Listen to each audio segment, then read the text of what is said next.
আল্লাহুম্মা আমিন। মুআজ্জাজ হাজিরিন, অত্যন্ত ভারাক্রান্ত হৃদয় নিয়ে যে কথাগুলা বলতে হয়, পৃথিবীর বর্তমান এমন একটা পরিস্থিতি, এমন একটা সময় যে মুসলমানরা দুনিয়াতে সবকিছুর দাম বুঝলেও নিজের দাম বান্দা বুঝে না। একজন 60 বছর 65 বছরের মানুষকে জিজ্ঞাসা করবেন যে কত টাকার সম্পদ রেখে যাচ্ছ, ও টাস করে বলবে তেমন তো কিছু রেখে যাইতে পারলাম না। মেয়েটার বিয়ে দিছি, জামাইরে গাড়ি বাড়ি করে দিলাম, 2টা ছেলেরে ইউরোপ আমেরিকাতে সেটেল করে দিয়েছি, 60-70 বিঘা জায়গা জমি করছি, ব্যাংকে 200-100 কোটি টাকা রাখছি, এই তো আর কি। কত সুন্দর একটা হিসাব মিলাই দিতে পারে।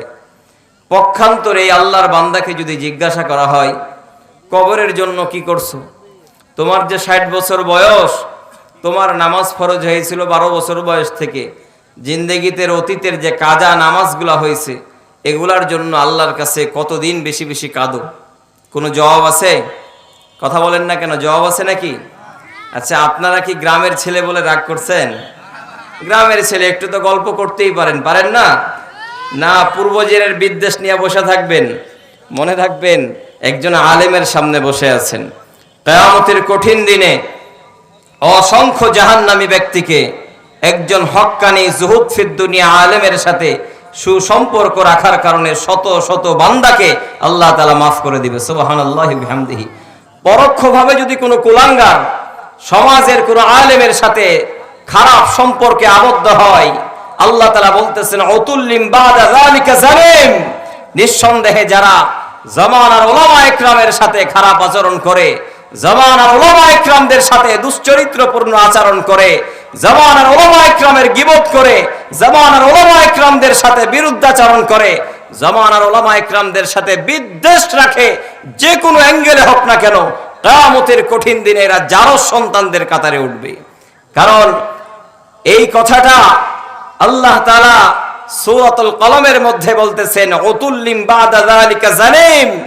নিঃসন্দেহে অবৈধ সন্তান ছাড়া সমাজের কেউ কখনো কোশ্চিন কালেও দিনের ধারক বাহকদের সাথে বিদ্বেষ রাখতে পারে না। এজন্য আমাদের উচিত, মৌলভী তুমি নামাজ পড়ো 30 বছর, এখনো মসজিদ থেকে বের হয়ে ইমামের সমালোচনা করো, আছে কি নাই? আবার মৌলভীও সেই মার্কা, মৌলভী তো এখন স্বতন্ত্র হয়ে গেছে, মানে আপনাদের আর কি গম, আমরা আমাদের কি বলি। আজকে সমাজের যত অন্যায়, অবিচার, জুলুম, নির্যাতিত যেগুলা হচ্ছে মানুষ, এগুলাকে আমরা সহজভাবে মাইক পাইলেই বলি এগুলা সামাজিক অবক্ষয়, বলি কি বলি না? একটা কথা মনে রাখবেন, সমাজ কখনো খারাপ মানুষের জন্য খারাপ হয় না। সমাজ কখনো খারাপ মানুষের জন্য খারাপ হয় না। সমাজ খারাপ হয় আপনার মতো আমার মতো নামধারী ভেজা বিড়াল ভালো মানুষদের চুপ থাকার কারণে। এমন একজন মাতব্বর, এমন একজন মরল, এমন একজন ইউনাইটেড চেয়ারম্যান, এমন একজন ইমাম, এমন একজন খতিব এলাকার সবচেয়ে বড় দায়িত্বে আছে, কিন্তু অন্যায়ের প্রতিবাদ করার মতো ক্ষমতা রাখে না। এই জন্য গাঁজাখোর তো গাঁজা খাবে, চোর তো চুরি করবেই, জেনাকার তো জেনা করবেই, দুর্নীতিবাজ তো দুর্নীতি করবেই, অবৈধ আত্মসাৎকারী তো আত্মসাৎ করবেই। কিন্তু তুমি কোন লেভেলের হনু যে তুমি চুপ থাকো? কথা কি বুঝাইতে পারলাম? 1400 বছর আগের ইতিহাস দেখেন। আমার কথাই কিন্তু আপনারা কষ্ট পায়েন না যে এলাকার ছেলে তুমি এরম করে কথা কইলা, না আমার কথা এরম। 1400 বছর আগে দেখেন, আরব আমিরাতের মধ্যে যখন সমগ্র আরব আমিরাত অন্যায়ে সয়লাব হয়ে গেছে, মুহাম্মদুর রাসূলুল্লাহ সাল্লাল্লাহু আলাইহি ওয়াসাল্লাম দুনিয়ার মধ্যে আসার পরে তিনি চুপ ছিলেন না। তিনি অন্যায়ের প্রতিবাদ করেছে, অন্যায়ের বিরুদ্ধে লড়াই করেছে, প্রত্যেকটা অন্যায়ের জায়গাতে নিজেকে পরিবেশন করে প্রতিনিয়ত অন্যায়কারীদের বিপক্ষে লড়েছে। আর আজকে আপনি ওই ধর্ম পালন করে, ওই ধর্মের চাদর পরিধান করে আজকে আপনি অন্যায় দেখলেও চুপ থাকেন। আপনার কাছে যখন বিচার নিয়ে যাওয়া হয়, আপনি সহজ ভাষায় বলে দেন কি করব, ওরা করছে, আর কোনো কিছু করা লাভ আছে, হবে না? এভাবে বলে কি বলে না? হয় আপনি দায়িত্ব ছেড়ে দেন, নয়তো আপনি কথা বলতে শিখুন। কারণ একজন ভালো মানুষের চুপ থাকার কারণেই যুগে যুগে সমাজ নষ্ট হয়। কথা বলেন ঠিক কিনা? এজন্য দেখবেন কিয়ামতের আগে বড় একটা আলামত হলো, বিশাল বড় একটা আলামত হলো, অযোগ্যরা এই নেতৃত্বের জায়গায় বসবে। অযোগ্যরা নেতৃত্বের জায়গায় বসবে। যারা নিজের মাকে দাসী বা গোলাম বানায় রাখে এরা সমাজের নেতৃত্ব দিবে। যারা নিজের মায়ের সাথে ভালো আচরণ না করে অন্য কোন ছেলে মারে ভাত দেয় না তার বিচার করার জন্য যায়। কথা বলেন ঠিক কিনা? এটা হলো কিয়ামতের একটা ছোট্ট আলামত। এইদিকে গেলে তো লম্বা আলোচনা, কিন্তু গ্রামের ছেলে তখন তো সকালে রাগ করবেন যে আমাদের এলাকায় খাইলি পড়লি আর সব কথা আমাদের এলাকায় পড়লো। কিন্তু আসলে তো বিষয় ওটা না। মহাগ্রন্থ আল কোরআনে যেমন আপনাকে নামাজ পড়ার কথা বলা হয়েছে, রোজা রাখার কথা বলা হয়েছে, হজের মতো গুরুত্বপূর্ণ আমল করার কথা বলা হয়েছে, পক্ষান্তরে আপনার জীবন ব্যবস্থা কিভাবে চলবে এটাও কিন্তু কোরআনুল কারীমের মধ্যে বলা হয়েছে। কথা বলেন ঠিক কিনা? এই কথা বুঝেন না নাকি? কথা বলেন ঠিক কিনা? এজন্য মুসলমান, আপনি যদি মনে করেন কোরআন থেকে আমি শুধু নামাজ পড়বো, কোরআন থেকে আমি রোজা রাখবো, কোরআন থেকে আমি কি করব, শুধু হজ করব, এতটুকু মানলেই হবে না। কোরআনে যে সুদ খাওয়া নিষেধ, এই সুদ আপনাকে ছাড়তে হবে। কথা বলেন ঠিক কিনা? কোরআনের মধ্যে যে অন্যের জমি জাল ভাবে আত্মসাৎ করা নিষেধ, এটা আপনাকে ছাড়তে হবে। অন্যের জমি আত্মসাৎ করে কিয়ামত পর্যন্ত মসজিদে নামাজ পড়বেন, 1 ইঞ্চি পরিমাণ আল্লাহর জান্নাতের ঘ্রাণ আপনি পাবেন না। নামাজ কি এত সস্তা? নামাজ কি এত সস্তা? নামাজ পড়েই যদি শুধু সবাই জান্নাতে চলে যাইতো, আপনি জিন্দেগিতে কয় রাকাত নামাজ পড়েন? আপনার চাইতে বহু তাহাজ্জুদ গুজার মানুষ দুনিয়াতে আছে, আছে কি নাই বলেন? হাজী সাহেব তাকাইলে মনে হয় ওরে সুবহানাল্লাহ, কি অবস্থা, ভিতর বাহির একদম ক্লিয়ার, সাদা পোশাকে ধপধপ করে। আসার পরে ইমাম সাহেবেরও ভুল ধরে, একবার মক্কা মদিনায় গেছে বুঝেন না, অথবা তাবলিগের 2 চিল্লা 3 চিল্লা সময় দিয়ে আসছে, আসার পরে মনে হয় এলাকার সেই সর্বসর্বা, আর কেউ জানে না। এখন আর কাউরেই গুনে না, মুরব্বীদের সাথেও বিয়াদবি করে, মসজিদের ইমামদের সাথেও বিয়াদবি করে, কে আলেম কে গায়রে আলেম কে মুরব্বী এটা জানে না। অথচ আল্লাহর হাবিব সাল্লাল্লাহু আলাইহি ওয়াসাল্লাম বলতেছেন আমার উম্মতের মধ্যে 3টা মৌলিক গুণ থাকতে হবে। কয়টা? 1 নাম্বার হলো যারা সমাজের বড় মুরব্বী তাদেরকে সম্মান করতে হবে। কি করতে হবে? কথা বলে না, কি করতে হবে? 2 নাম্বার হলো ছোটদেরকে স্নেহ করতে হবে। আর 3 নাম্বার হলো সমাজের গুরুত্বপূর্ণ হক্কানি আলেমদেরকে ইজ্জত করতে হবে। এই 3টা গুণ তো আমাদের মধ্যে পাওয়া যায় না, যায়? কথা বলেন, যায়? অথচ এই একটা আমল করতে যে আরো শত শত আমল নষ্ট হয়ে যাচ্ছে। আপনাদেরকে একটা প্রশ্ন করি, আপনারা যারা নামাজ পড়েন, আমরা যারা নামাজ পড়ি, আপনাদেরকে যদি এই কে আছো, একটু ইকুটা বাড়াই দাও তো ভাই, ইকুটা ছেড়ে দাও, আরো ছেড়ে দাও, ডপ ডপ করে আওয়াজ করতেছে, রিভাব কমায় দাও। তাহলে আপনাদেরকে যদি বলা হয় যে অজু ভঙ্গের কারণ কয়টা, বলবেন 7টা। এটা তো কোনোভাবে খায় না খেয়ে মুখস্থ করছেন না? কথা বলেন না কেন? বলি নামাজ ভঙ্গের কারণ কয়টা, বলবেন 19টা। নানান কথা, গোসলের ফরজ, এই ফরজ সেই ফরজ সব বললাম। যদি প্রশ্ন করা হয় যে ঈমান ভঙ্গের কারণ কয়টা, কয়জন বলতে পারবেন এখানে? পারবেন? সম্ভব না। কিন্তু দেখেন, যার ঈমান নাই তার জন্য নামাজ আছে? কথা বলেন।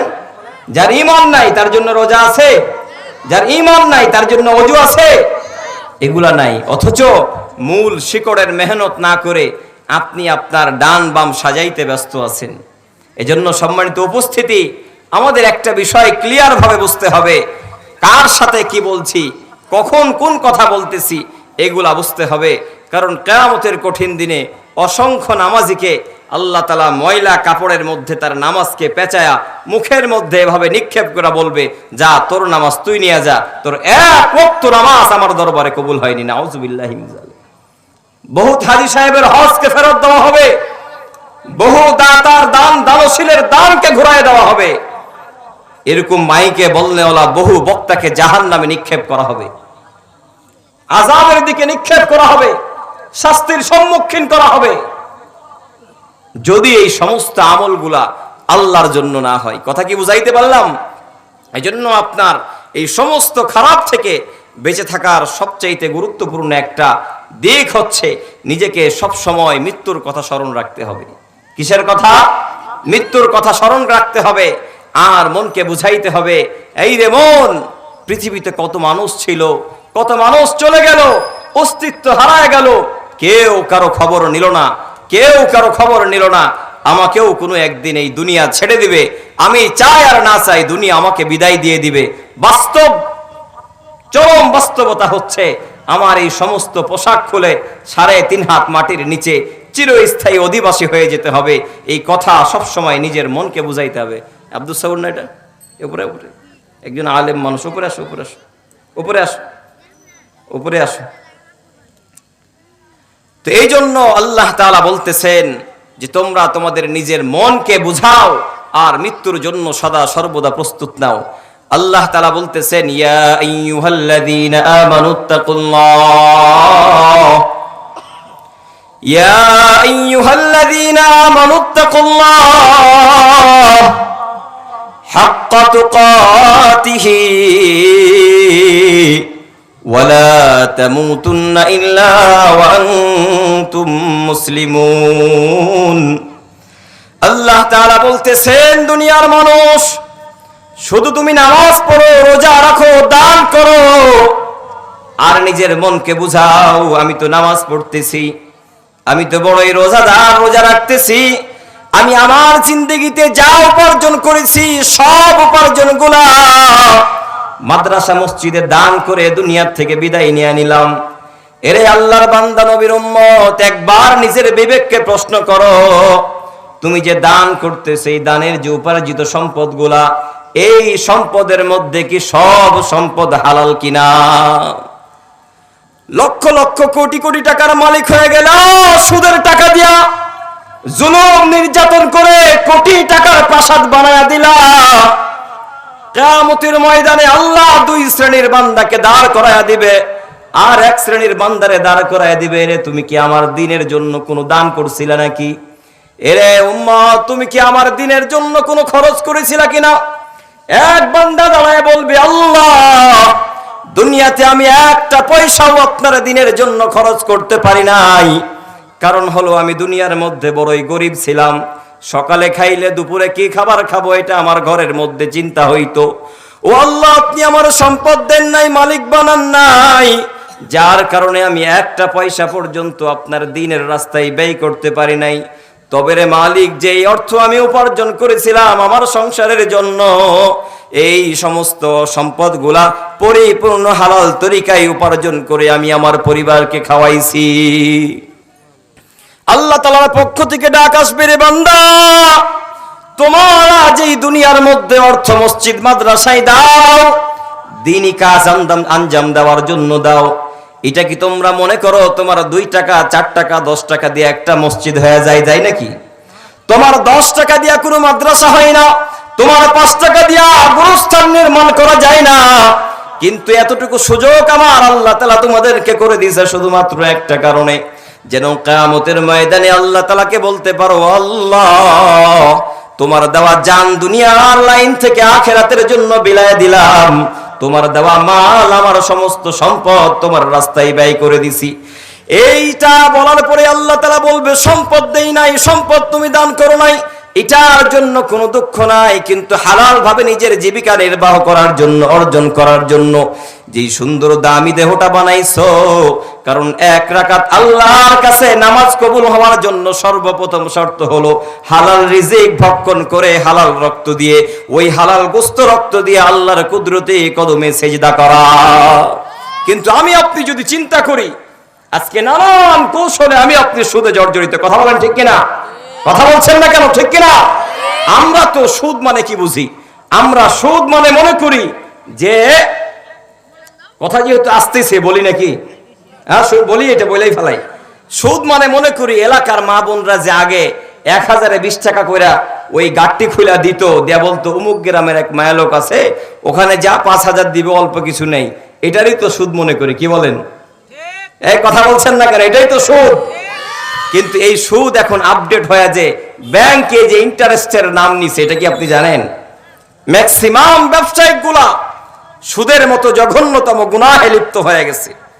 আপনি মনে করছেন আপনি সুদখোর, কিন্তু আপনাকে দুনিয়ার মানুষ চিনে না। এরে নবীর উম্মতের দল, কিয়ামতের কঠিন দিনে আল্লাহ তাআলা যে দিন লা ইউগাদিরু সাগীরাতান ওয়ালা কাবীরাতান ইল্লা আহসাহা, আল্লাহ আপনার ছোট ছোট গুনাহগুলাকে যখন ওপেন করে ধরবে, সমস্ত হাসরওয়ালার সামনে আপনার গুনাহগুলা তুলে ধরবে, সেদিন কিয়ামতের কঠিন দিনে আপনি ডানেও তাকাইতে পারবেন না, বামেও তাকাইতে পারবেন না। আল্লাহ তাআলা আপনার আমলনামায় যে সুদের মতো জঘন্যতম গুনাহগুলা ওপেন করে ধরবে, সেদিন আফসোস করে বলবে, হাই রে, আমি এই সুদের টাকা নিয়ে আমার সন্তানরে লেখাপড়া করাইছিলাম, এই সুদের টাকা নিয়ে আমি আমার সন্তানরে বিদেশ পাঠাইছিলাম, এই সুদের টাকা নিয়ে আমার সন্তানরে আমি বড় করছিলাম, এই সুদের টাকা নিয়ে পর্যন্ত এখনকার মা বাবারা ছেলে সন্তানের বিয়েও দেয়। কথা বলেন ঠিক কিনা? অগ্রিম সুদের টাকা নিয়ে নেয়, নেওয়ার পরে এখনকার বিয়ে তো কিছু দিয়া খাওয়া লাগে না, ফ্রি। কথা বলে আইডিয়া করে 500 লোক খাওয়াবো, কত উঠতে পারে? কয় 2 লাখ তো উঠবেই, এরকম একটা আইডিয়া হয় না? এরপরে বাইসা বাইসা দাওয়াত দেয়, কারে কারে কারে দেওয়া যায়। এমনও কপাল পোড়ায় দেখা যায় যে পাশে একজন গরিব মানুষ যে দেওয়ার মতো ক্ষমতা রাখে না, এই জন্য তারে ড্রপ করে নেক্সট ফ্যামিলিতে দাওয়াত দেয়। কথা বলেন ঠিক কিনা? অথচ বিবাহের মতো গুরুত্বপূর্ণ একটা ফরজ, এই আকদের ক্ষেত্রে যে ওলিমা নামক সুন্নাহ, এই সুন্নাহর ক্ষেত্রে তোমার প্রতিবেশী তোমার বেশি হকদার ছিল। কিন্তু এইগুলা, এই চাল, এই গুঠিবাজি করে কারা? পুরুষরা না, আমার গ্রামের মা বোনেরা। কারণ পুরুষ এই তো একটা বলদ, পুরুষরা ম্যাক্সিমাম কি বলদ। বিদেশ থেকে 2-4-5 লক্ষ টাকা কামায় বউরে কয়, কেমনে এই অনুষ্ঠানটা করা যায়? এরে বলদ, তুই বিদেশে লক্ষ লক্ষ টাকা কামাইলি, নিজের পরিবাররে কিভাবে মেনটেন করতে হবে এটা তোরে আল্লাহ শিখাই নাই? কথা বলেন ঠিক কিনা?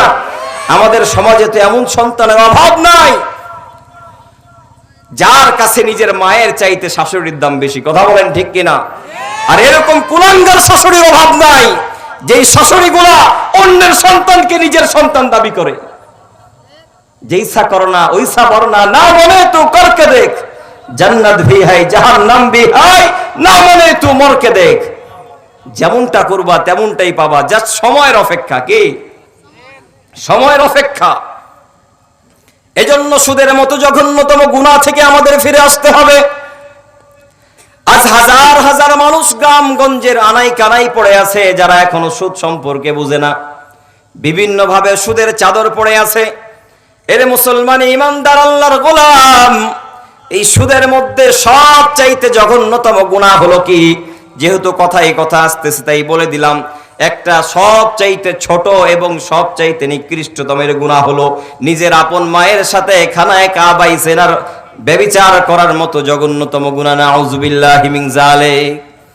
যেই কলিজার টুকরা মা আপনাকে 10 মাস 10 দিন গর্ভে ধারণ করেছে, আর নিজের সব সুখ গুলাকে বিসর্জন দিয়ে এই দুনিয়ার আলো বাতাস আপনাকে দেখাইছে, নিজের সব আনন্দ চাহিদা গুলাকে বিসর্জন দিয়ে আপনার জীবনকে প্রতিষ্ঠিত করার জন্য এক কাপড় পরে পরিধান করেছে।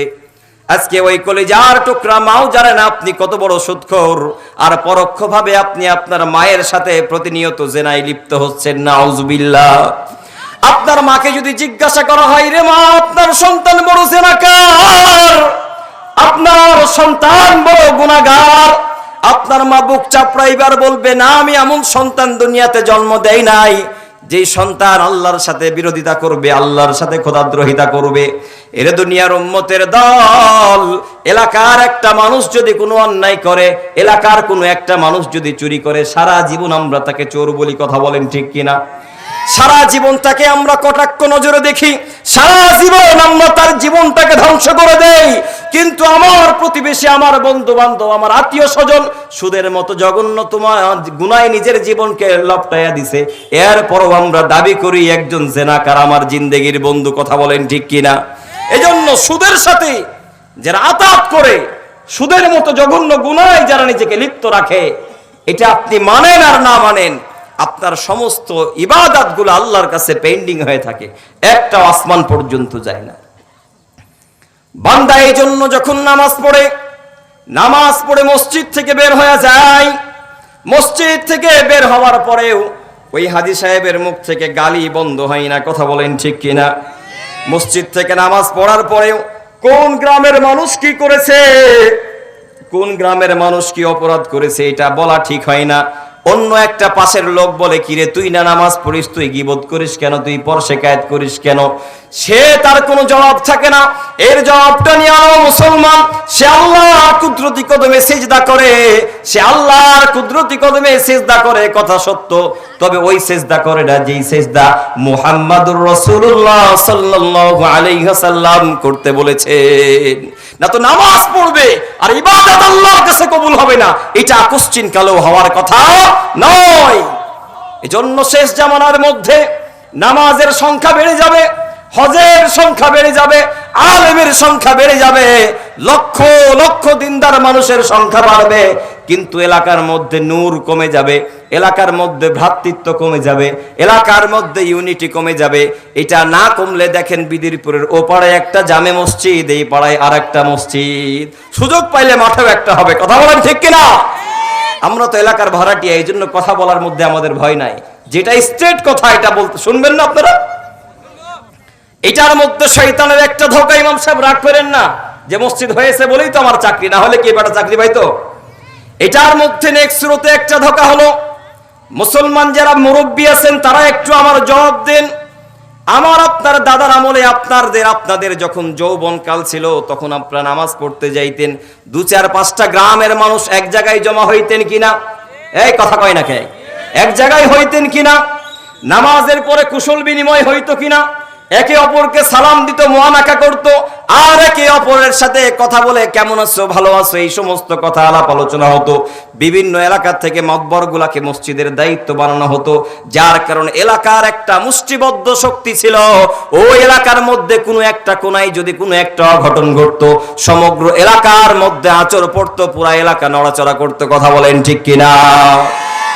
কিন্তু আজকে নেক্সট শুরুতে কোনায় কোনায় মসজিদ বানায়া, কোনায় কোনায় ইবাদতের দুর্গ বানায়া, নিজের ঘরের পকেট মৌলবি বানায়া আপনারা নিজে নিজে আপন আপন এমন একটা গ্রুপ তৈরি করে নিছেন। এপারের মাদ্রাসা, এপারের মসজিদ উন্নয়ন হবে এই জন্য ও পার আসে না, ও পারের মসজিদ লাগলে এই পার যায় না বলে আমাদের এই মসজিদ। কথা বলেন ঠিক কিনা? অথচ সমগ্র দুনিয়ার মধ্যে খানায়ে কাবা যদি মানুষ প্রত্যেকটা ঘরে ঘরে বানাইতে পারতো, তাহলে 6-7 লক্ষ টাকা খরচ করে আর কেউ হজ করতে যাইতো না। মানুষ আপন আপন ঘরে এক একটা খানায়ে কাবা বানায় নিত। এরে মুসলমান ইমানদার আল্লাহর গোলাম, সুদূর মক্কার মধ্যে খানায়ে কাবা বানার বড় একটা হিকমত হলো, সমগ্র দুনিয়া থেকে মুসলমানরা এক আল্লাহর জন্য এক জায়গায় একত্রিত হবে। আর মুসলমানরা যখন একত্রিত হবে, একে অপরের সাথে কথা বলবে, তাদের ভ্রাতৃত্বের আবদ্ধ বন্ধনটা মজবুত হবে, শক্ত হবে। মুসলমানের ইউনিটি, তাদেরকে আঘাত করলে অন্যদের গায়েও আঘাত পড়বে। পুরো 5টা আঙ্গুল যখন একত্রিত হয়ে যায়, হাতের মধ্যে বিশাল শক্তি আসে, আর ওই শক্তি মুষ্টিবদ্ধ হাত দিয়ে যখন কাউকে আঘাত করা হয়, যত বড় বাতিল শক্তি হোক না কেন, সে পরাজিত লাভ করে। কথা বলেন ঠিক কিনা? কিন্তু আজকে নেক্সট শুরুতে কোনায় কোনায়, এটা এখন বলবেন হুজুর এটা তো ভালো কাম। হ্যাঁ, এটা ভালো কাম। এটাই হলো নেক্সট শুরুতে একটা ধোঁকা। কিছুদিন পরে মনে করেন কোন একজন ব্যক্তি দাঁড়ায় গেছে, আমার সভাপতি বানাও মসজিদের। বানানোর পরে এর কয় যে কি ব্যাপার, তোমার সভাপতি, তুমি তো অযোগ্য, তোমার বানা যাবে না, আমার টাকা কম আছে, এই কোনায় একটা মসজিদ তুল, ও মসজিদ তুলে ওই মসজিদের সভাপতি হবে। কথা বুঝাইতে পারলাম?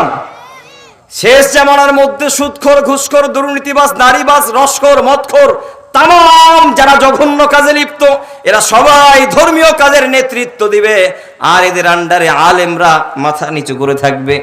এটাই বাস্তবতা। আমার মসজিদে কোনো একদিন, আমার মসজিদে তো প্রতি জুমায় মঞ্জুর হাজি পড়ে, একদিন কথা বলতে বলতে কোনো একটা কথা চলে আসছে, উনি উপর দিকে তাকাইছে, উপর দিকে তাকানোর পরে আমি তাকাইছি, তাকার পরে নামাজ পড়ে আমার কাছে ভুল স্বীকার করে, হুজুর আমার ভুল হয়েছে, মাফ করে দেন, ভুলে তাকাই ফেলছি আপনার উপরে। কারণ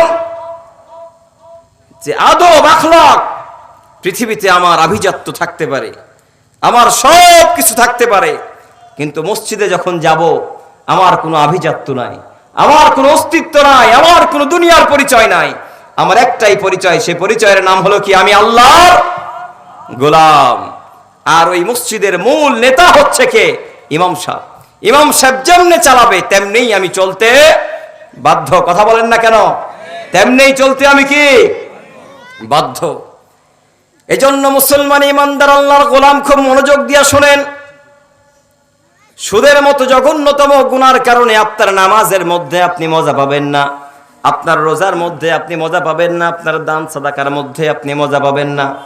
এই মজা না পাওয়ার কারণে আপনার তিলে তিলে ঈমান ও আমলগুলো নষ্ট হয়ে যাবে। আর আল্লাহ তাআলার ময়দানে যখন নামাজ নিয়ে আপনি দাঁড় হবেন কিয়ামতের কঠিন দিনে, আমার আল্লাহ তাআলা বলবে আপনার এই নামাজগুলো এক ওয়াক্ত নামাজ আল্লাহর কাছে কবুল হয় নাই। সব বাদ। আল্লাহ তাআলা বলতেছেন ইয়া আইয়ুহাল্লাযীনা আমানুত্তাকুল্লাহ। এজন্য আল্লাহ তাআলা বলতেছেন সব কিছুর মূলে যখন আপনি নিজের মনকে বুঝাইবেন আমি মরণ পথের যাত্রী, আমাকে ইন্তেকাল করতে হবে, আমাকে দুনিয়া ছেড়ে চলে যেতে হবে, আল্লাহ তাআলা বলতেছেন যখন তুমি তোমার মনকে বুঝাইতে পারলা তুমি এই মরণ পথের যাত্রী, এ দুনিয়ার আপন মায়াগুলা ছেড়ে তুমি চলে যাবা, কেউ কোনো শক্তি তোমার দুনিয়াতে ধরে রাখতে পারবে না, তখন বান্দা আল্লাহ তাআলা বলতেছেন তোমাকে যেহেতু আশাই লাগবে, ইত্তাকুল্লাহ, আল্লাহকে পরিপূর্ণ ভয় করে তুমি আমার কবরের মধ্যে আসো।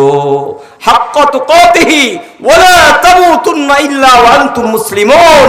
যেহেতু কবরে আসতেই হবে তাহলে পরিপূর্ণ মুসলমান না হইয়া কবরের মধ্যে আইসো না। এখন আমি আপনি একটু চিন্তা করেন, মৃত্যুটা আমার আপনার থেকে এমন দূরে চলে গেছে, এমন দূরে, আমি আপনি মৃত্যুটাকে দূরে ঠেলতে ঠেলতে একদম এরিয়ার বাইরে পাঠাই দিছি। এই যে কয়েকদিন আগে আমাদের এক চাচা, শওকত চাচা মারা গেল, তাই না? টাটকা মানুষ কিভাবে মারা গেল?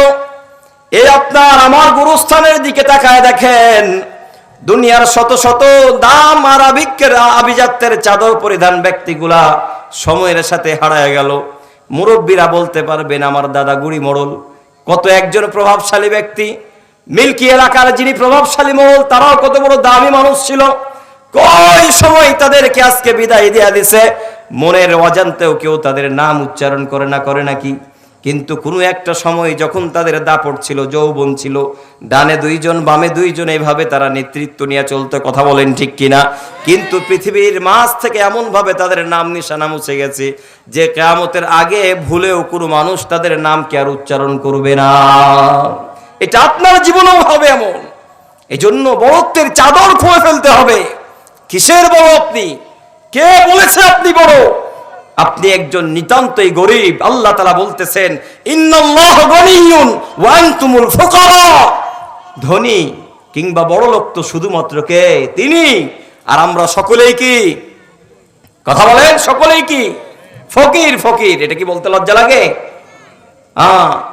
কিয়ামতের ময়দানে আল্লাহ তাআলা বলতেছেন, রাসূলুল্লাহ সাল্লাল্লাহু আলাইহি ওয়াসাল্লাম বলেন, কিয়ামতের কঠিন দিন এমন একটা সময় আসবে যেই মানুষগুলা ইবাদত নিয়ে উঠবে, নামাজ নিয়ে উঠবে, বিভিন্ন বন্দিগি নিয়ে উঠবে, পাহাড় সমপরিমাণ ইবাদত নিয়ে উঠবে, ওঠার পরেও তারা গরিব হয়ে থাকবে। আল্লাহ রাসূলের সাহাবী বলতেছেন ইয়া রাসূলুল্লাহ, কেমনে তারা নিজেকে গরিব বানায়া দিবে কিয়ামতের ময়দানে, অথচ তাদের পাহাড় সমপরিমাণ আমল ওখানে থাকবে? আল্লাহ রাসূল সাল্লাল্লাহু আলাইহি ওয়াসাল্লাম বলতেছেন যে তারা পাহাড় সমপরিমাণ আমল নিয়ে উঠবে, কথা সত্য, তবে পাহাড় সমপরিমাণ আমল নিয়ে থাকার পরেও এক শ্রেণীর মানুষ যাবে, যাওয়ার পরে বলবে আল্লাহ, এরা হলো দুনিয়ার জীবনে আমার সামান্য একটু জমি মাইরা খাইছে। কি কথা বলেন? জমি মারছে। আর গ্রাম অঞ্চলে বা আমাদের এই বর্তমান সমাজে এই জমি আত্মসাতের এই কেসটা কি নতুন না পুরাতন? কথা বলেন। দেখবেন একটা বিষয় আমি লক্ষ্য করছি, গভীরভাবে লক্ষ্য করে দেখেছি, এখানে যদি জিজ্ঞাসা করা হয় যে কোরআন কয়জন পড়তে পারেন, দুই একজন হাত তুলবে। তার মধ্যে আমার খুব একজন প্রিয় মানুষ, জানি না এখন উনি বেঁচে আছে কিনা, এই জবানি না নাকি বেঁচে আছে? বেঁচে আছে না? আল্লাহ ওনার হায়াতে তাইয়্যিবা দান করুক। ওই ব্যক্তিটাকে আমি এই মসজিদে দেখছি, আগে যখন আমি এখানে মাঝে মাঝে নামাজে আসতাম, দিন রাত এরকম মুরব্বী পাওয়া কিন্তু এখন দুষ্কর। তো মুরব্বীদের জিজ্ঞাসা করবেন যে কোরআন পড়তে পারে কিনা। কোরআন পড়ার মুরব্বী খুবই কম, কই চোখে নেয় না, কোরআন তো আগের মতো পড়তে পারি না। কিন্তু এই মানুষ ঠিকঠাক কিন্তু জাল জুয়ারি জমির নকশার মাপ ভালো বুঝে। কথা বলেন। ওর মাজা সোজা হয় না মসজিদে, কিন্তু দুই নাম্বার জমি উদ্ধার করার জন্য সার্ভেয়ারে দিনকে দিন দাঁড়ায় থাকে। কথা বলেন ঠিক কিনা? এগুলা কি দুর্নীতি নয়? এগুলা কি খারাপ গুনাহের কাজ নয়? আপনি নামাজ দিয়ে কি করবেন আল্লাহর কাছে? কচু কিচ্ছু হবে না। আগে নিজের ইখলাস, নিজের আত্মশুদ্ধি করতে হবে। আপনি মনে রাখবেন, কারণ 1 ইঞ্চি জায়গা যদি আপনি আত্মসাৎ করে কবরে যান, পৃথিবীর কোন মোল্লা মুন্সি 40 দিনা পড়া আপনার বুকের ওপর থেকে ওই 1 ইঞ্চি জায়গা সরাতে পারবে না। আর কিয়ামতের কঠিন দিনে দুনিয়ার অন্যের 1 ইঞ্চি সম্পদ আত্মসাৎকারী 1 ইঞ্চি জায়গা উহুদ পাহাড়ের মতো চাপ দিবে বুকের মধ্যে। সেদিন লা ইয়ামুতু ওয়ালা ইয়াহইয়া, মৃত্যুও বরণ হবে না, জিন্দাও হবেন না, শুধুমাত্র কষ্ট। এজন্য অন্যের আইল চাপার আগে একবার চিন্তা করবেন, এই আইল কি আমি কবর নিয়ে যেতে পারবো কি পারবো না? কথা বলেন ঠিক কিনা? এজন্য উদাত্ত আহ্বান করব, নিজের কলিজার টুকরা ভাই যদি আগুনে পড়ে যায় আপনি বসে থাকবেন? নিজের আপন ভাই যদি পানির মধ্যে পড়ে যায় আপনি বসে থাকবেন? বসে থাকবেন না। আপনি সাঁতার জানেন না, তারপরেও আপনি লাফ দিয়ে পড়বেন। পড়বেন কি পড়বেন না? কারণ আপনার ভাই। অনুরূপ প্রিয় বিদুরপুর এলাকার বাসী শোনেন, যদিও আমরা এলাকার ভাড়াটিয়া, কিন্তু এলাকায় জন্মস্থান আমার। আপনাদের সাথে আমার আত্মার টান, আপনাদের সাথে আমার ব্লাড কানেকশন, আপনাদেরকে বড়ই ভালোবাসি। আপনারা যতই আমাকে দূরে সরাই দেন, পরক্ষণে আবার আপনাদেরই সন্তান আমি। কি বলেন? এজন্য আপন ভাই জাহান্নামে পড়লে যেমন বাঁচতে পারবো না, আপন ভাই পানিতে পড়ে গেলে যেমন কষ্ট হবে, আপনারাও যদি ভুলের কারণে, না বুঝে, অন্য গুনাহের কারণে প্রতিনিয়ত জাহান্নামের দিকে চলে যান, একজন দায়িত্বশীল সন্তান হিসাবে এটাও আমি মানতে পারি না। ওই জায়গা থেকেই আপনাদেরকে উদাত্ত আহ্বান করছি, অন্যের জায়গা, অন্যের জমি, অন্যের সম্পদ, অন্যের গীবত, অন্যের পরশিকায়েত থেকে ফিরে আসেন। নিজের যে ছোট্ট হায়াতটা আছে, এই হায়াত দিয়ে আল্লাহকে ডাকতে থাকেন। আল্লাহ চাহে তো এই স্বল্প সময়ের ইবাদত আপনাকে তার চিরস্থায়ী জান্নাতের অধিবাসী বানাই দিবে ইনশাআল্লাহ। এজন্য আমরা একটা ধোঁকার মধ্যে আছি। বাহ্যিকভাবে মনে করি আমি তো দাড়ি রাখছি, আমি টুপি পরে গেছি, আমি জুব্বা পড়ি, আমি পাঞ্জাগানা নামাজ পড়ি, আমার বাড়িতে মুন্সি খাবার খায়, আমার আলেমদের সাথে ভালো সম্পর্ক। এই সব কিছুর আড়ালেও আপনি বড় একটা দুর্নীতিবাজ। কিয়ামতের ময়দানে এই দুর্নীতি আল্লাহ মাফ করবে না। এই সব কিছুর আড়ালেও আপনি মানুষের সম্পদ আত্মসাৎ করেন, এই সমস্ত দ্বীনি দায়িত্বের আড়ালে আপনি মানুষের গীবত করেন। পর্দানিসীন মা ও বোনেরা লক্ষ্য করে শুনেন, কিয়ামতের দিন অসংখ্য নারী জাহান্নামে যাবে। আল্লাহ রাসূল সাল্লাল্লাহু আলাইহি ওয়াসাল্লামকে বলতেছেন, ইয়া রাসূলুল্লাহ, এই নারীগুলার অধিকাংশ যে জাহান্নামী, তাদের কি এমন খারাপ আমল ছিল? আল্লাহ রাসূল সাল্লাল্লাহু আলাইহি ওয়াসাল্লাম বলতেছেন, অধিকাংশ নারী হলো কূটনীতিবাজ। কি বাজ? কথা বলেন, কি বাজ? দেখবেন আমাদের এলাকায়, এজন্য আমার বাড়িতে বহিরাগমন নিষেধ, আমার এই ভাড়া বাড়িতে বহিরাগমন নিষেধ। খুব কম মানুষ যায়, মাঝে মাঝে 2-1টারে দেখলেও আমি বাড়িতে চিল্লাচিল্লি করি। এটা ওপেন বলে দিলাম, একবার চাষিদের পাঠায় দেখেন তাহলে বুঝবেন কেন। এই যে চাষিরা, দাদিরা, নানিরা, এরা কত বড় দুষ্টু মনের মানুষ। এরা আস্তে করে যাওয়ার পরে বলে, তোমার এই জায়গাটা এত ময়লা, কি ব্যাপার? তোমার বউ কাজ করে না নাকি? হারকে বউকে দেখি ফজরের আগে থেকে ওটা ঝাইটোন আর গোবর কত কাজ করে, বাবু কুন্ডে থেকে এসছে এটাকে। এ বলে কি বলে না? ও নিজের বাড়ির খবর নাই, আর এক বাড়ির ঝাইটোন খুঁজতে যায়। এগুলা হলো কূটনীতিবাজ, এগুলা হলো অন্যের সংসারে আগুন লাগায়। দেখবেন যে ননদ আসছে, আসার পরে বলে, ভাই কি ব্যাপার? ভাবি এত বেলা পর্যন্ত ঘুমায়, তোমার ভাই তো হাকে এতক্ষণ শুয়ে থাকতে দেয় না। এভাবেই বলে। কথা বলেন ঠিক কিনা? তার বউরে ও 10টা না 12টা পর্যন্ত ঘুমায় রাখুক, তোর ব্যাপার কি? সমাজে আপন স্বামী ছাড়া তার ওই বউকে, ওই পরিবারের কোন অংশকে, পরিবারের কেউ চার্জ করার অধিকার ইসলাম কাউকে দেয়নি। কথা বলেন ঠিক কিনা? আর আজকে আমাদের যে শ্বশুরগুলো আছে, এরাও মারখা মারা, নিজের মেয়েরে কোনোদিন শাসন করতে পারে নাই নামাজের জন্য, কিন্তু বউ যদি একটু জোহর একটু ঢিলা হয় তাহলে বাড়িতে এসে চিল্লাচিল্লি। ওর মেয়ের বাপরে ফোন দিয়া বলে, কেমন বেটি জন্ম দিচ্ছেন, নামাজ পড়ে না, হ্যাঁ শ্বশুরের কথা শুনে না, আল্লাহ বিল্লাহ নাই ঘরে, বাধা বরকত সব হারিয়ে যাচ্ছে। কথা বলেন ঠিক কিনা? এটা বলে কি বলে না?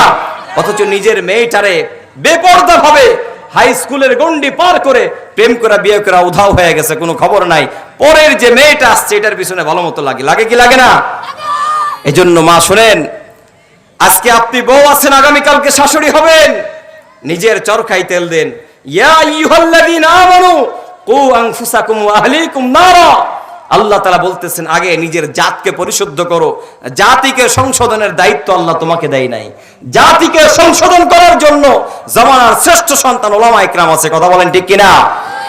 মনে করেন সুদখোর, ঘুষখোর, দুর্নীতিবাজ, জেনাকার, ব্যভিচার, এরা যখন মসজিদ মাদ্রাসার দায়িত্ব পায়, এরা যখন বিভিন্ন ধর্মীয় উপাসনালয়ের দায়িত্ব পায়, এরা যখন বিভিন্ন গুরুস্থান, এই জায়গা সেই জায়গা, মানে যত ভালো জায়গার দায়িত্ব পায়, আপনি লক্ষ্য করে দেখেন, এই আমি আমার গ্রাম এটা পর্যালোচনা করতেছি, কারণ আমার গ্রাম, আমার অধিকার আছে না? আছে কি নাই? আপনারা রাগ করতেছেন। আপনি এরকম 2-4-5টা গ্রামে দেখেন কোন জায়গাতে একজন আলেমকে কমিটিতে রাখা আছে। কেন জানেন? কেন জানেন? ওনারা আসলেই তো বলবে যে এটারও সরা, ওটা জায়েজ নাই, ওটা হারাম। তো এত হালাল হারামের গল্প শুনবো না, ও মাল সাইডে থাক। কথা বলেন ঠিক কিনা? এইভাবে আস্তে আস্তে আস্তে আস্তে ইসলামের মানুষগুলাকে ইসলাম থেকে দূরে ঠেলে সমাজের পাতি নেতাগুলো আজকে মূল নেতৃত্ব জায়গার মধ্যে দখল করে প্রতিনিয়ত ইসলামের এই কাজগুলাকে বাধাগ্রস্ত করছে। কথা বলেন ঠিক কিনা? এই জন্য উপস্থিতি, এই নামাজ, এই বাহ্যিক ইবাদত দিয়ে পৃথিবীতে কিছু করতে পারবেন না। পৃথিবী কখনো গাঁজাখোরের জন্য নষ্ট হয়নি। পৃথিবীর 1 ইঞ্চি জায়গা কোনো দুর্নীতিবাজের জন্য নষ্ট হয়নি। পৃথিবীর 1 ইঞ্চি জায়গা কোনো খারাপ মানুষের জন্য নষ্ট হয়নি। পৃথিবীর শত শত বর্গ মাইল নষ্ট হয়ে গেছে আপনার আমার মতো কথিত ভালো মানুষের চুপ থাকার কারণে। কথা বলেন ঠিক কিনা? আজকে সমাজ, আজকে ওই যেই মহিলা অন্যের বাড়িতে যে অন্যের বউ কি করলো না করলো এই গল্প শোনায়, সে তার নিজের পরিবারে এসে ছেলের কাছে নির্যাতিত হয়ে চুপ থাকে। কথা বলেন ঠিক কিনা? এখানে যখন জায়গা না পায়, অন্যের বাড়িতে যা কেমনে আগুন লাগাইতে হয় এই প্লেয়ার ভালো বুঝে।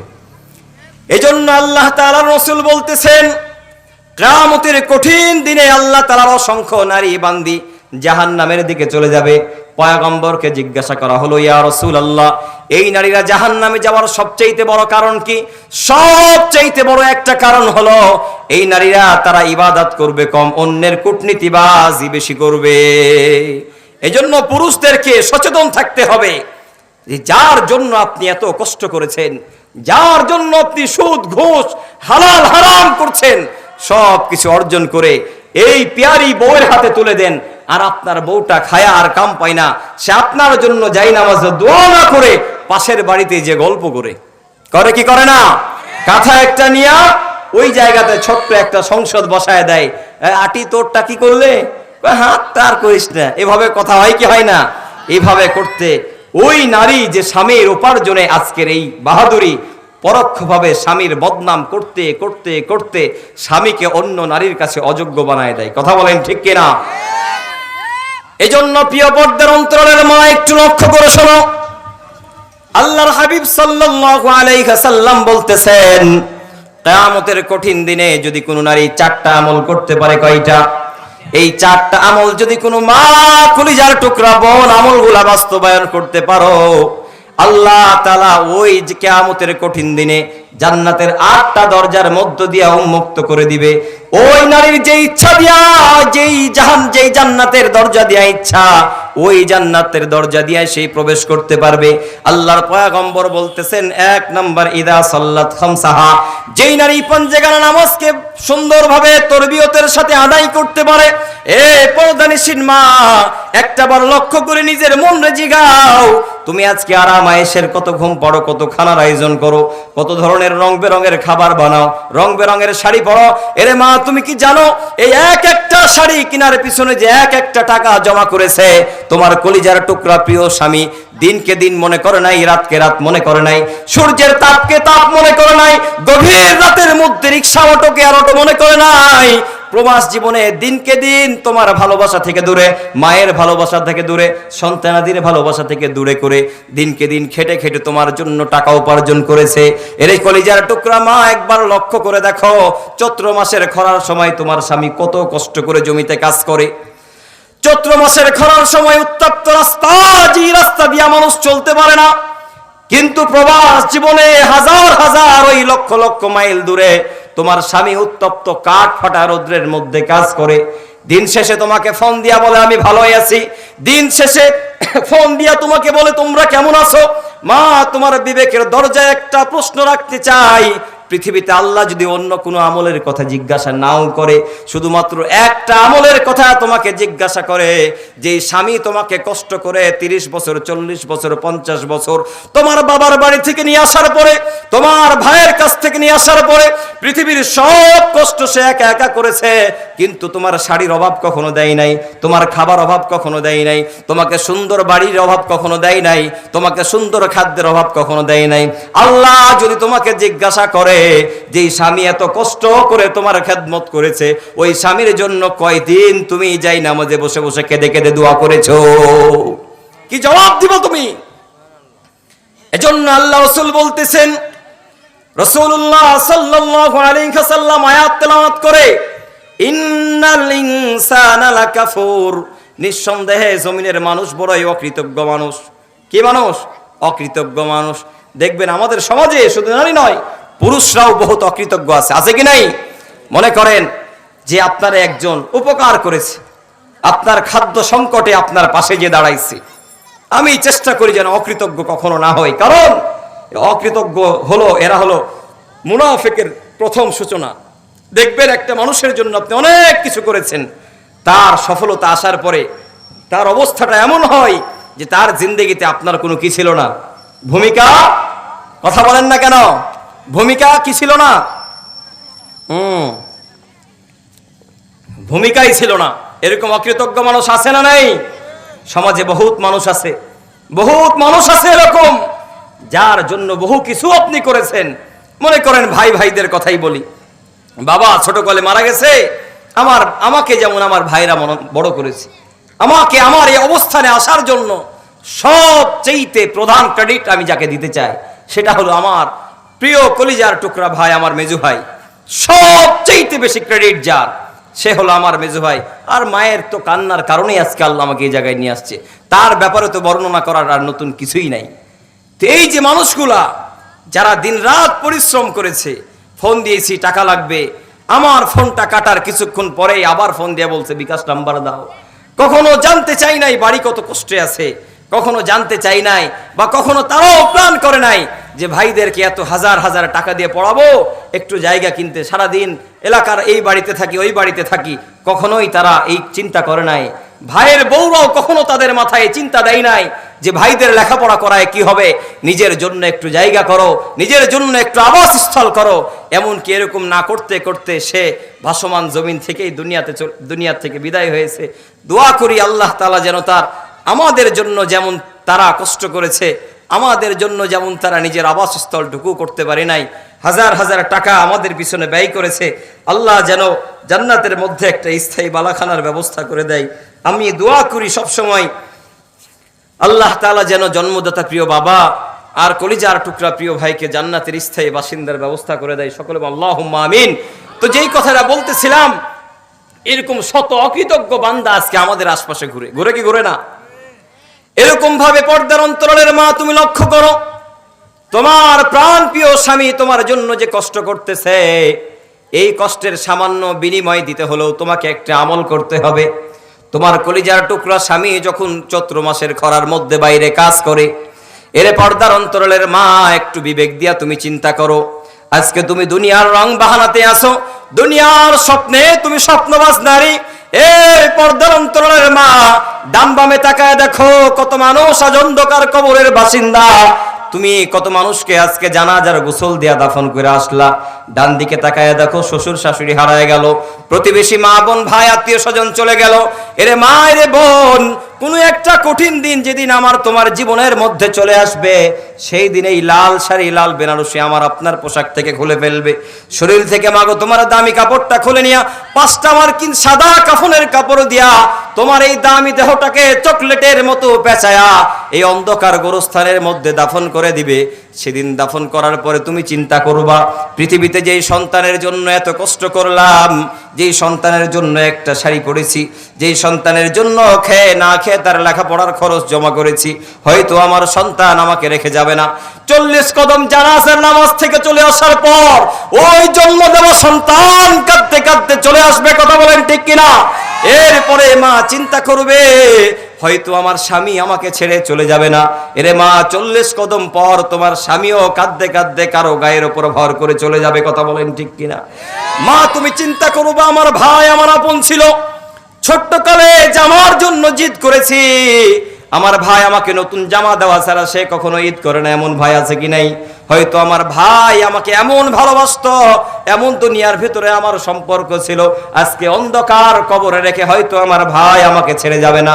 ওই সময় দেখবে 40 কদম পর ওই কলিজার টুকরা ভাইও তাকে ছেড়ে চলে গেছে। আস্তে আস্তে কবর থেকে সবাই চলে আসবে। এ পর্দার অন্তরের মা, সকাল বেলায় জানাজা হয়ে যাবে, বিকাল গড়ায়া যাবে, মাগরিবের আজান হবে, একটা বারের জন্য কেউ তোমাকে আর গোরস্থানে দেখতে যাবে না। একাকিত্বের ঘরের মধ্যে তুমি থাকবা। ওই কবরের মধ্যে কোনো বাতি নাই, কোনো সাথী নাই, কোনো বন্ধু বান্ধব নাই। এই নির্মম চরম বাস্তবতা যদি তুমি নারী নিজের মনকে বুঝাইতে পারো, আল্লাহর জাত ও সিফাতের কসম, কিয়ামতের দিন এই সামান্য ভয়, এই সামান্য খৌফ, এই সামান্য ভয় আল্লাহ তাআলার জাহান্নামের আযাব থেকে তোমাকে মুক্তির ওসিলা হয়ে যাবে। এজন্য জায়নামাজে বসে বসে কাঁদতে হবে নিজের গুনাহের জন্য। আল্লাহ রাসূল সাল্লাল্লাহু আলাইহি ওয়াসাল্লাম বলতেছেন, 2 নাম্বার ইবাদত হলো, 2 নাম্বার আমল হলো ওয়াসামাত শাহরাহা, রমজানুল মুবারক যখন তোমাদের সামনে আসে, ওই রমজানুল মুবারকের তোমরা কি করো? ইবাদত করো।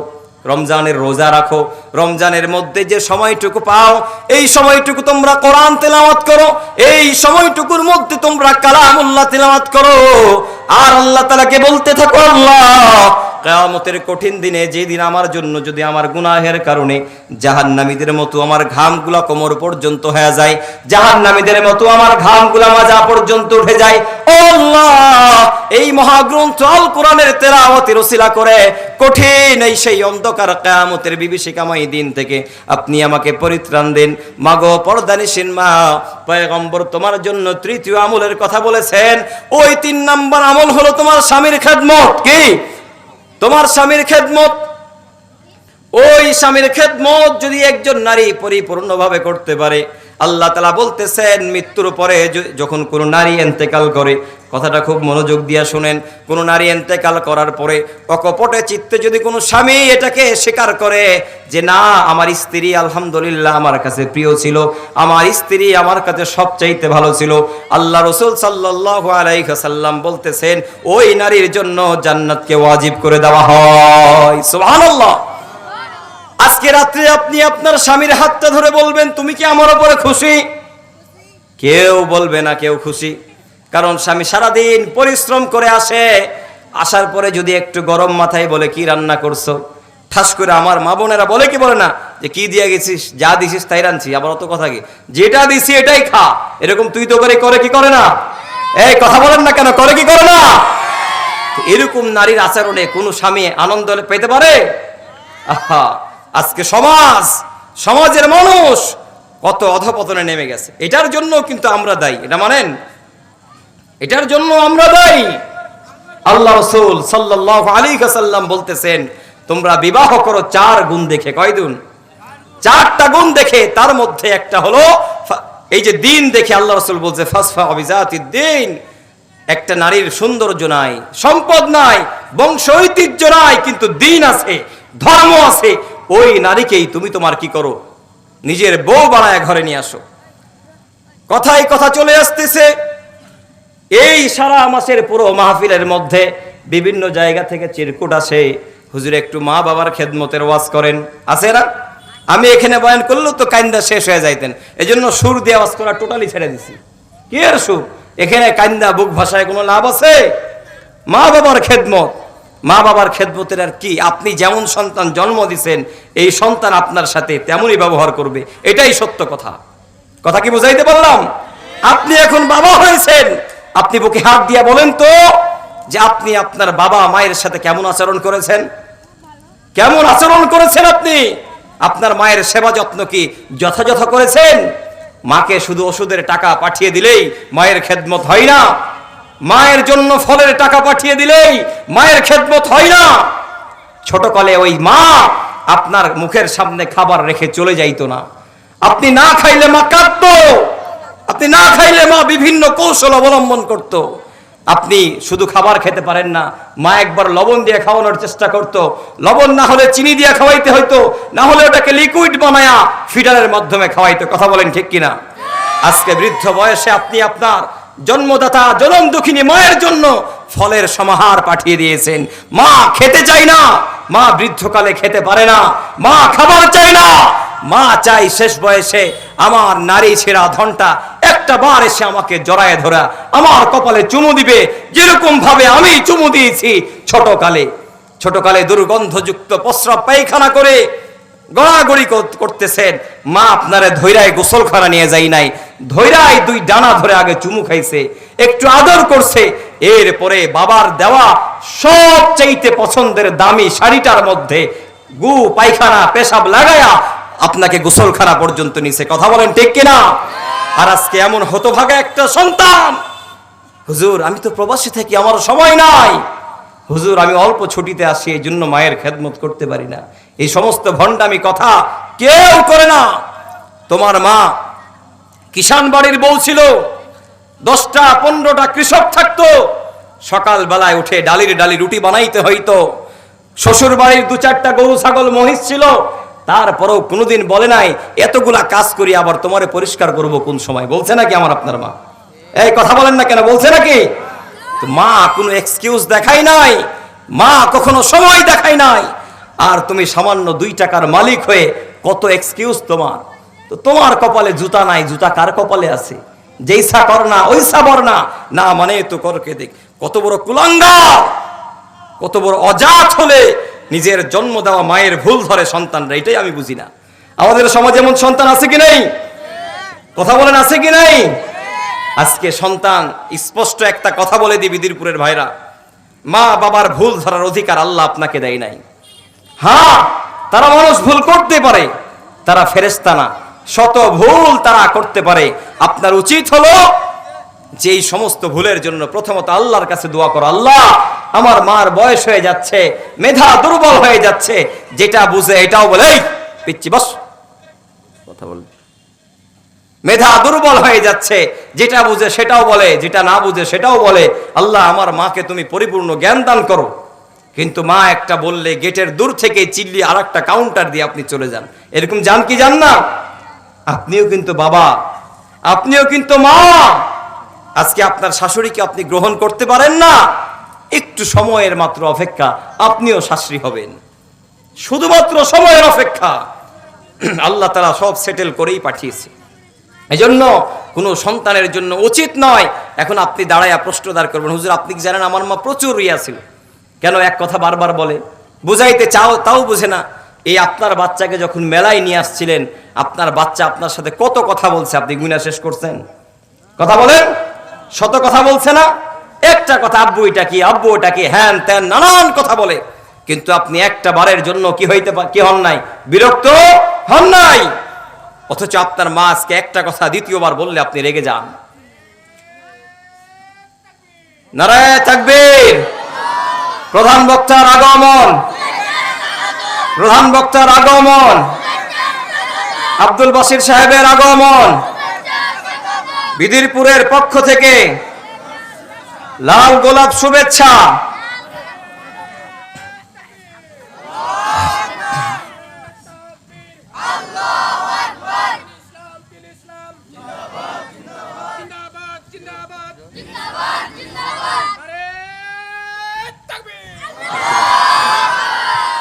সম্মানিত উপস্থিতি, এই জন্য যেটা বলতেছিলাম যে নিজেকে তৈরি করা, নিজেকে গোছানো, নিজের আমলগুলাকে ইখলাসের সাথে নিয়ে আসা, এর চাইতে পৃথিবীতে বড় ইবাদত আর কিছু নাই।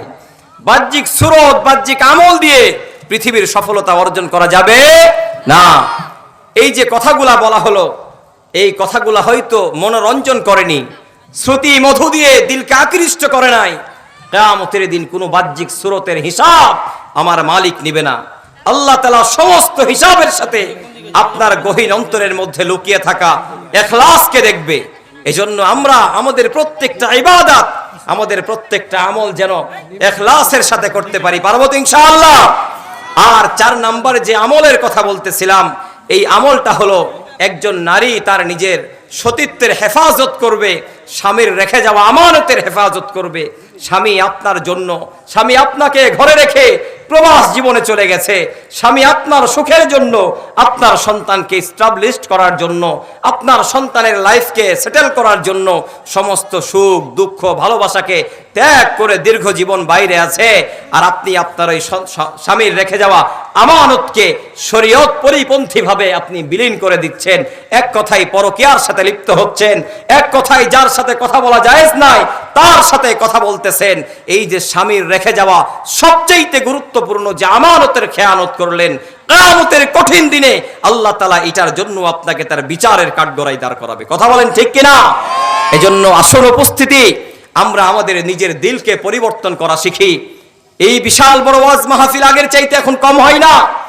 এই বছরে বহুত মাহফিল হচ্ছে কি হচ্ছে না?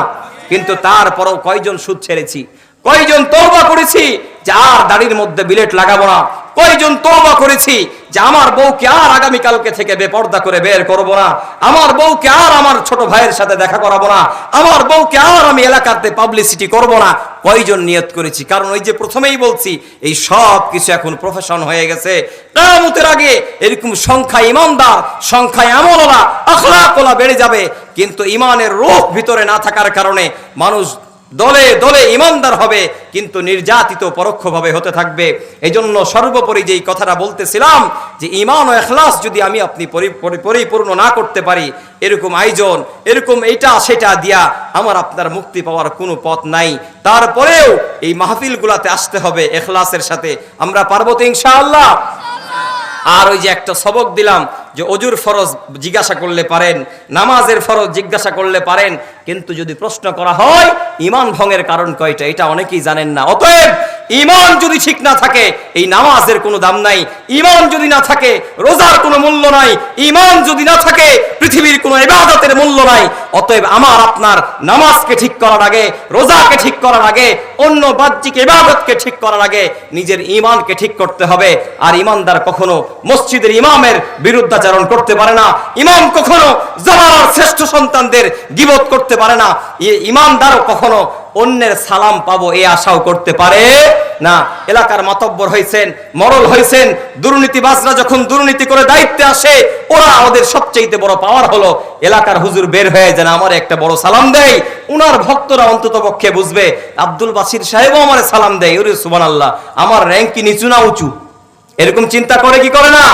এই জন্য ঈমান যার ভিতরে পরিপূর্ণ হয়ে যাবে সে অন্যের সালাম পাওয়ার অপেক্ষায় থাকে না, সে চিন্তা করে কিভাবে আমি আগে সালাম দিয়ে অহংকার মুক্ত হতে চাই।